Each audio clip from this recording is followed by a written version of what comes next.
Hello and welcome to another update video about Bitcoin. A rather quiet day as you would expect it on a Saturday. However, we had a little bit of movement and Bitcoin seems to be getting some buying pressure here even on Saturday, which is interesting. Obviously, we know about the different structures. We've talked about them in previous videos. We talked about the yellow wave count, which should send us down lower, which still is sort of in control below 27,480. However, as I said to you, the short-term trend is up, and if it can pull it off, and if it can break above 27,480, and we're constantly monitoring this, then it will likely play out the white wave count, which could take it into the low 30k region or just below 30k. Certainly something I'm observing very, very closely. Certainly something that has increased in probability in the last few days. So yeah, I mean there is from here. I mean, anybody who wants to trade the long side, and that's no financial advice, but I think there is a reasonable setup here to either wait for a 1-2 setup in white, basically here 1-2 setup for the third wave or of the third wave. Well, it's actually the 1-2 setup in wave C of 3 because we're dealing with a diagonal here. So you could either just set a stop below the last low. You can always do that, right? Or you just wait for the 1-2 setup, which isn't very clean. I mean, it's sloppy because we're dealing here with weekend price action. But maybe it's just forming the wave 1. And if we then get a wave 2 pullback, then there is another sort of pullback trade opportunity. However, this is not any trade or setup that would confirm that a lasting low has been established here on the 11th of September. We need the larger 5 waves up for that in the white wave count, and then the 3-wave pullback. And then here, this could be a long trade opportunity that I might use as well if we get basically then to support some kind of an impulsive reaction. Okay, I would not want to catch the falling knife there, but if there is some kind of a reaction there, then this could be a long trade opportunity with a stop below the beginning of the impulse or of the 5-wave move to the upside. And yeah, it's all about that 27,480 level. If we get a sustained break above it, which, to be honest, if it doesn't turn around now, it's probably going to do it and we'll pull it off. So that count here at the moment needs constant monitoring and adjustment to make sure that we understand if it's following through or not.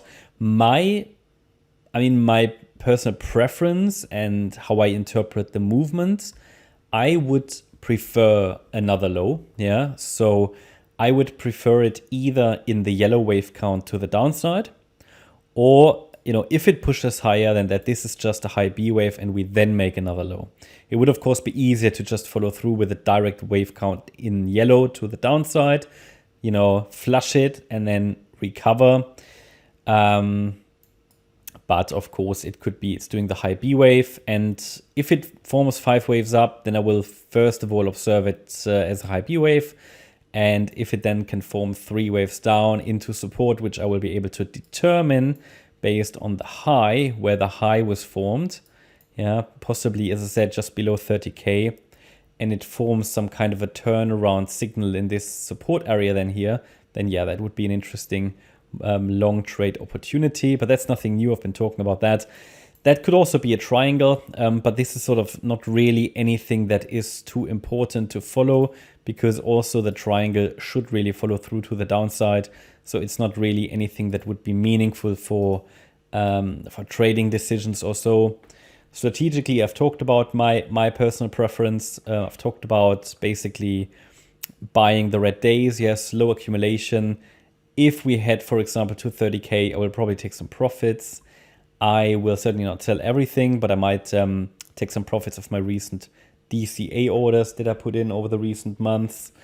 And then we will probably come down lower, maybe even make a lower low. If it forms a turnaround signal in the support area, then however, I will add probably some spot positions plus a futures position also for a long trade.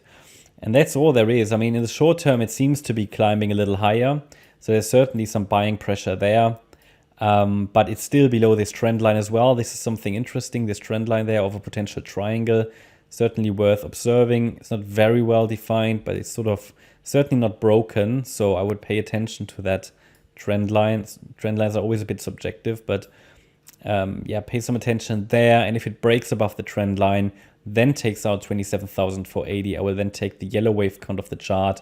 We focus on the white one higher. Yeah, not much more to add. Maybe we'll see a little bit more price action tomorrow. Hope you liked the update. If you did, please hit the like button, leave a comment and subscribe. And if you really like the content, then please check out the channel membership. Also, make sure you follow us on Instagram and Twitter. There's additional content there every single day. And if you're interested in the membership, tomorrow we've got our next member live stream, and you can access that, of course, as a member. Also, you get access to Discord and Telegram chat rooms, educational content, and to and as a gold member, additional short-term market updates. Thanks a lot for watching. Bye-bye.